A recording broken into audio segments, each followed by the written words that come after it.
তো ঘটনাটা যে পরিকল্পিত সেটা বিটিভির ধারণ করা ওই ফুটেজ দেখলেই বোঝা যাবে। বিডিআর এর সকল সদস্যের অস্ত্র সমর্পণ করার কথা থাকলেও হাতে গোনা কয়েকজন তাদের অস্ত্র জমা দেয়। ছোট একটি টেবিলের উপর যখন বিডিআর সদস্যরা অস্ত্র জমা দিচ্ছিল, ঠিক একই সময়ে অন্য বিডিআর সদস্যরা অস্ত্র হাতে নিয়ে বীরের মতো পাশে হাঁটাহাঁটি করছিলেন।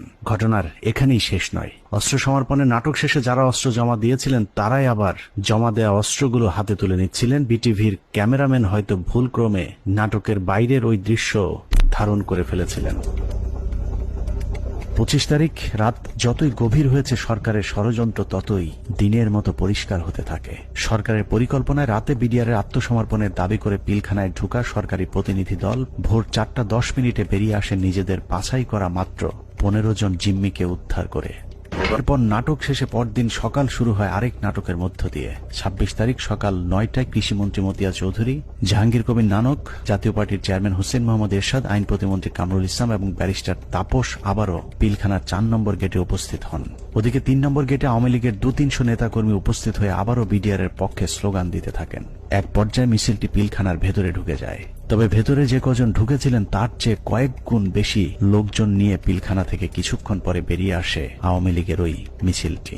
27 তারিখ তো 26 তারিখে একটা মাইক্রোবাসে করে বাইরের যে লোকেরা ভেতরে ঢুকেছিল তারা বের হয়ে যায়। 26 তারিখ দুপুর 2:30 12 সদস্যের মহাজোট মধ্যস্থকারী কমিটি গঠন করা হয়।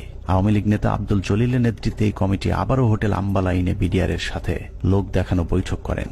বৈঠক শেষে স্বরাষ্ট্রমন্ত্রী সাহারা খাতুন, জাহাঙ্গীর কবির নানক এবং মির্জা আজম আবারও 4 নম্বর গেট দিয়ে পিলখানায় প্রবেশ করেন। বিকেল 5টায় শেষবারের মতো আবারও ঘোষণা দেওয়া হয় বিডিআর অস্ত্র সমর্পণ করবে। মজার বিষয় হলো বিডিআর এবার আর পুলিশ কিংবা সেনাবাহিনীর কাছে অস্ত্র জমা দেওয়ার কোনো শর্ত দেয়নি। তবে শর্ত না থাকলেও পুলিশের মাধ্যমে পিলখানার নিয়ন্ত্রণ নেয় সরকার।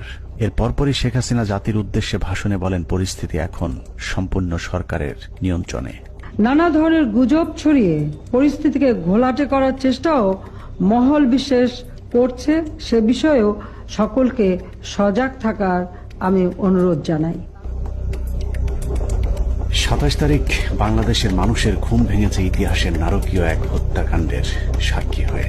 শোকে বিহ্বল জাতির মেধাবী 57 কর্মকর্তার ক্ষত বিক্ষত এক একটি মরদেহ যেন গোটা জাতিকে দুমড়ে মুচড়ে শোকে স্তব্ধ করে দিয়েছিল।